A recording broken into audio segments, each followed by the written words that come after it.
Selamat datang di channel Menjos Film. Dan ini adalah film pertama yang akan kami bahas dan kita ulas tuntas. Sebelum melanjutkan video ini, saya peringatkan kepada Anda bahwa video ini full spoiler. Diawali dengan pemeran utama yang berdiri menatap sebuah kotak penyimpanan barang berharga milik saudaranya yang sudah meninggal. Di mana dia flashback ke masa lalu ketika masih anak-anak bersama kakaknya yang sama-sama mempunyai kekuatan pikiran, yaitu kilas penglihatan kejadian-kejadian yang sudah terjadi ataupun yang belum terjadi. Under a bucket. Come on, boys. Let's run. Come on, Jan. It's a hard one, but you can do it. Ketika itu, kedua anak tersebut dibawa bapaknya ke arena tinju bebas untuk menebak siapa yang akan menang dalam pertandingan tersebut. Ini adalah Jian. Cheated. What? Dan ini adalah Bao, kakaknya. He's coming. He's coming. He's angry. Daddy wants to be mean.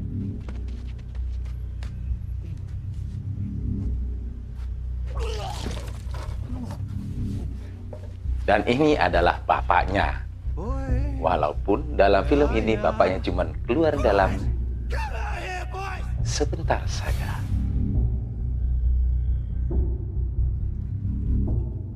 Kembali ke masa kini.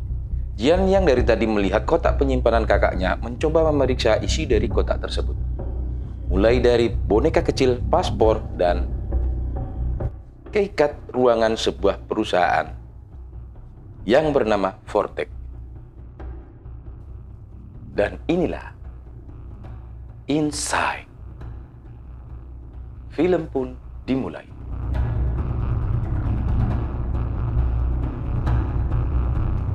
Selanjutnya, Jian mendatangi sebuah gedung perusahaan yang bernama Vortex untuk mencari petunjuk siapa dalang pembunuh kakaknya.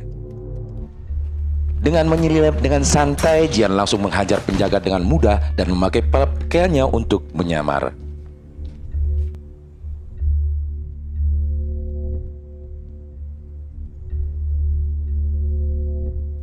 Sempat melewati Pak D yang main gaple, Jian dengan santai melewati mereka. Memanglah, kalau sudah main gaple. Setelah sampai di depan pintu, tiba-tiba Jian mendapatkan penglihatan di mana kakaknya terbunuh. Dalam mesin setrum. Dan ketika Jian mau membuka pintu tersebut memakai keycard milik kakaknya, ternyata kartu tersebut sudah diblokir. Dan seketika itu juga security botak mengetahui keberadaan Jian dan menyalakan alarm. Jian langsung dihadang beberapa security untuk menangkapnya, tetapi Jian dengan mudah membereskannya. Mate kue. Ketika hampir sampai di pintu keluar, tiba-tiba mobil polisi sudah berada di depan pintu dan menodongkan pistol ke arah Jian, dan Jian pun menyerahkan diri. Balik ke sebuah klub malam di mana abang jago yang kaya raya lagi abuk ditemani wanita cantik, dan didatangi anak buahnya melaporkan bahwa laboratorium di perusahaan dibobol seseorang, yang mana orang tersebut sudah ditangkap polisi dan berada di tahanan polisi. Kembali ke 2 hari yang lalu, di mana kita diperlihatkan ketika Jian bertugas menangkap seorang buronan, yang mana Jian bertugas sebagai pencari petunjuk melalui kekuatan yang dimilikinya, di mana terlihat angka 7. Dengan mudah si pelaku diketahui keberadaannya di bawah kasur, dan seketika itu juga kasur diangkat dan keluarlah si pelaku yang langsung berhasil ditangkap. Tetapi tanpa disadari oleh mereka, ternyata masih ada satu lagi pelaku yang bersembunyi yang langsung keluar dan menembakkan senjata membabi buta, berusaha kabur melalui jendela dan langsung lompat keluar jendela. Seketika itu juga Jian dapat membaca pergerakan yang akan dilakukan oleh pelaku, dan dengan sigap Jian dapat membereskannya.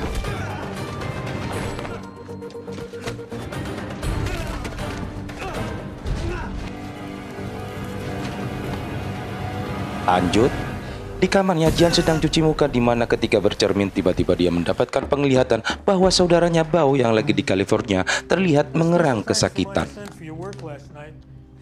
Setelah itu datanglah Frank, yang mana Frank ini adalah ayah angkat dari mereka berdua, datang dengan muka lesu tampak sedang menyembunyikan sesuatu yang jelas-jelas dia tidak bisa menyembunyikannya dari Jian.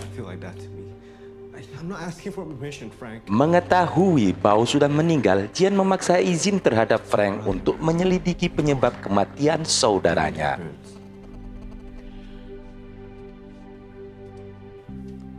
Dan tibalah saat Jian di California, di mana Jian dijemput oleh seseorang dari kepolisian Los Angeles yang bernama Abby dan rekannya yang bernama Carl untuk mengantar Jian menuju hotel.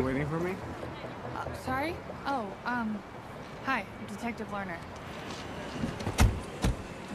Di dalam perjalanan, Abby sempat bertanya apakah Jian sebelumnya pernah ke California, dan Jian pun menjawab belum. Saat melintasi sebuah gedung, tiba-tiba Jian merasakan sesuatu, di mana Jian melihat saat-saat kematian Bao terjadi, di mana itu pertanda bahwa di sekitar situ adalah tempat kejadian perkara pembunuhan kakaknya. Jian pun berkata kepada Abby bahwa kita terlewat. Abby pun jadi balik bertanya, bagaimana kamu tahu kita terlewat sedangkan kamu sendiri baru saja sampai di LA?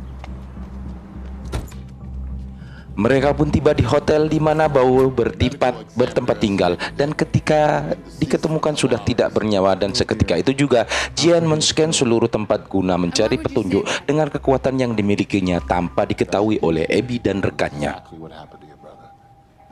Jian pun menegaskan bahwa kejadian pembunuhan Bao sebenarnya tidak terjadi di sini, melainkan mayat Bao dipindahkan kemarin setelah Bao meninggal. Abby pun bertanya, dari mana kamu tahu kalau telah terjadi pembunuhan? Sedangkan dalam laporan polisi, Bao meninggal akibat overdosis. Scene pindah kemana tampak Abby sedang memeriksa kasus yang terjadi di mana seorang anak diculik dan anak itu pun belum diketemukan. Dan tiba-tiba HP-nya berbunyi, di mana memberitahukan bahwa Jian ditangkap polisi. Ngapainlah kamu, Jian? Abby pun segera menuju tahanan, di mana Jian ditahan, bergegas segera untuk membebaskannya. Udah mulai cinta kayaknya.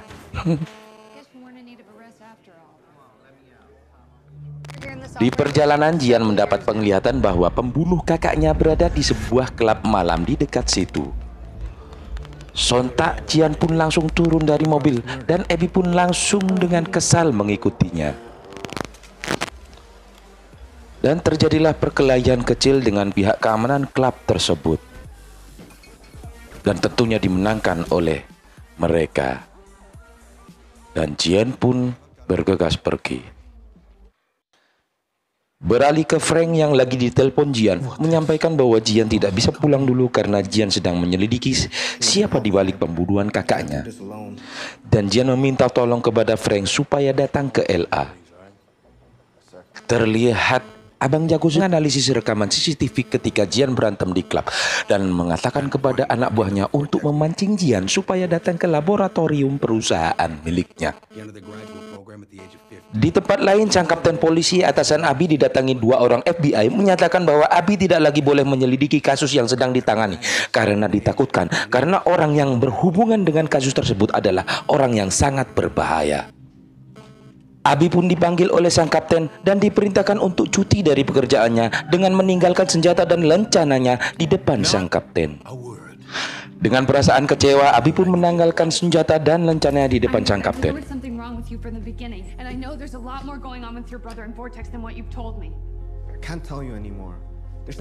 Abi pun bergegas ke tempat Jian dan menanyakan apa sebenarnya yang terjadi. Siapa Jian sebenarnya? Kok tahu kalau kakaknya dibunuh oleh orang yang mempunyai perusahaan Vortex tersebut? Dan Jian pun menjawab, aku tak bisa memberitahumu. Langsung saja Jian meminta kedua tangan Abby untuk membuktikan bahwa Jian bisa mengetahui apa yang terjadi selama ini melalui kemampuan supranaturalnya hanya dengan menyentuh ataupun berada di dekat dengan TKP. Tiba-tiba datang anak buah Abang Jago yang bermaksud menangkap Jian dan Abby, maka terjadilah perkelahian di dalam apartemen tersebut. Jian dan Abby berusaha kabur menghindari anak buah Abang Jago.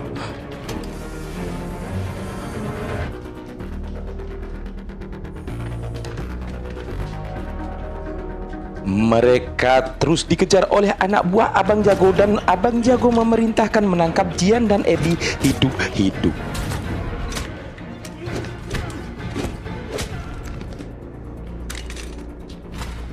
Sementara Jian dan Abby dikejar anak buah Abang Jago dan drone-nya di apartemen Jian, Frank sudah sampai di sana, di mana dia sudah ditunggu oleh anak buah Abang Jago, dan Frank pun ditembak dengan bius. Sementara drone terus mengejar Jian dan Abby sampai sebuah gedung, dan Abby pun tertembak bius di pundaknya ketika hendak memasuki pintu gedung tersebut.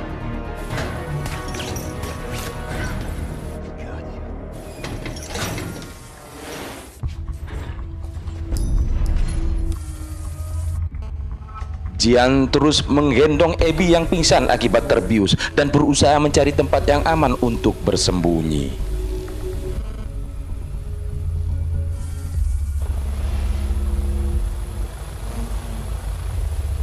Sementara drone mulai kehabisan baterai dan Abang Jago memerintahkan anak buahnya untuk langsung menuju tempat Jian bersembunyi dan berusaha menangkapnya.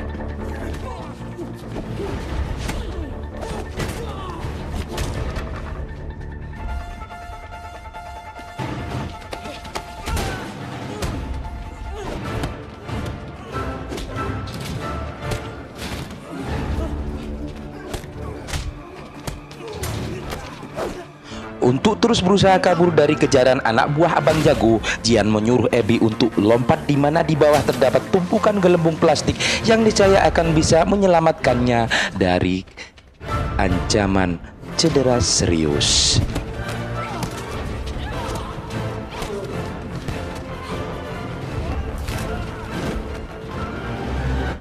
Di laboratorium Vortex sudah terdapat Frank yang dibawa anak buah Abang Jago untuk disandera supaya memancing Jian datang untuk menyelamatkan Frank, yang mana sudah dipersiapkan jebakan oleh Abang Jago. Sementara di kantor, Carl ditelepon Abby untuk meminta bantuan, dan Carl memanggil sebutan Abby dengan nama lengkapnya Abigail supaya Abby mengerti bahwa teleponnya disadap FBI. He can't help it.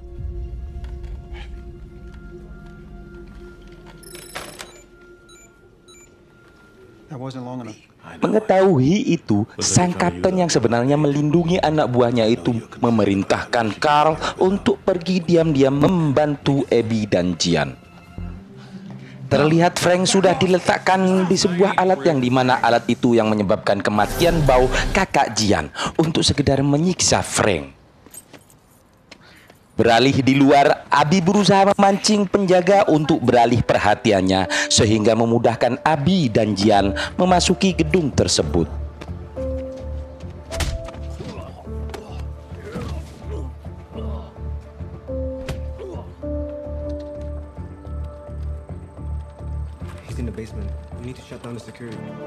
Setelah berhasil masuk, mereka memasuki ruang kontrol dan melumpuhkan penjaganya.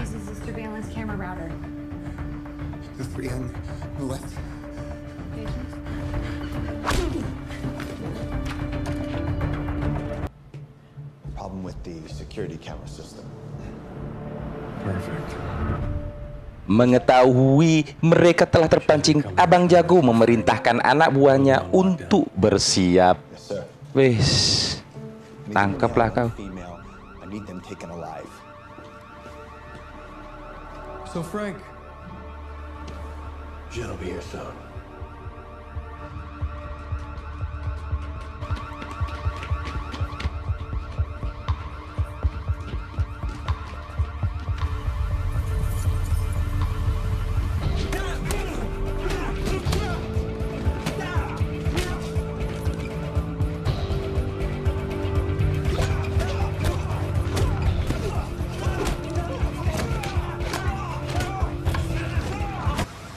Akhirnya Carl pun tiba di TKP dan segera memasuki gedung tersebut.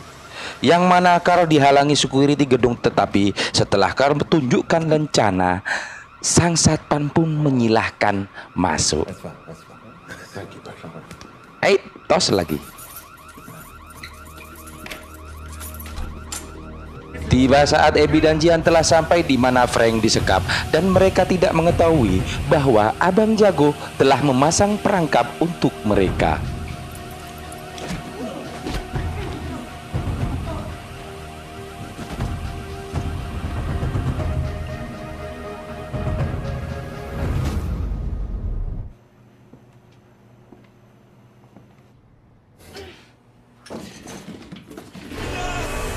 Saat sadar dari pingsannya, Jian menyadari bahwa dia terikat di tempat di mana dia berusaha menyelamatkan Frank dari ikatan alat tersebut. Dan saat itu juga Abang Jago datang memaksa Jian untuk menggunakan kekuatannya untuk mengetahui angka yang ada di kepala ketua OPEC, yang mana angka tersebut adalah password ke akun bank milik ketua OPEC tersebut. Daddy wants to see me. I'm hungry.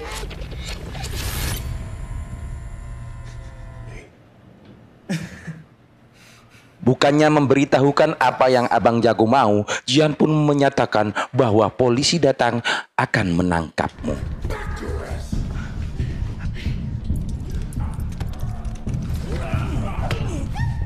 Abang Jago pun panik bukan kepalang dan segera lari menuju rooftop, di mana di atas sana akan ada heli yang akan menjemputnya. Tetapi sebelum itu, Abang Jago tak lupa membawa Abby untuk dijadikan sandera.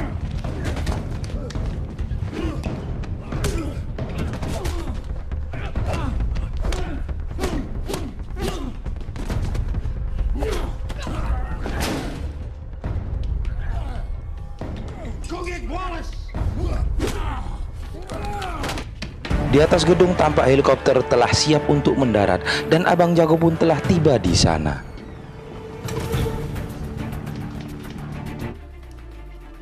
Sejurus kemudian Jian pun berhasil menyusul mereka. Maka terjadilah perkelahian antara Jian, Abang Jago, dan anak buahnya.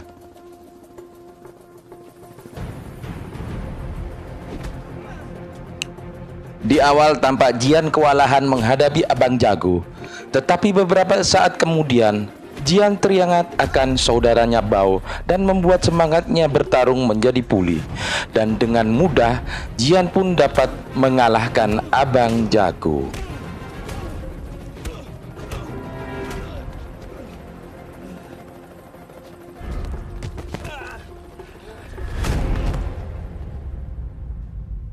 Melihat Abang Jago telah terkapar, helikopter yang dari tadi menunggu mendarat untuk menjemput Abang Jago pun pergi melarikan diri.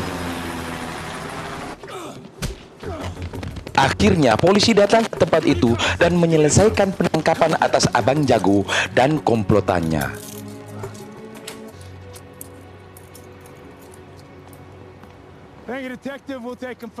Oke Sobat Menjos, itulah keseluruhan rekap film Inside yang rilis 12 Maret tahun 2021. Semoga tayangan ini membuat Anda terhibur, dan sedianya sudilah kiranya Anda semua untuk berlangganan mencet tombol subscribe untuk mendapatkan review film yang akan kami rekap.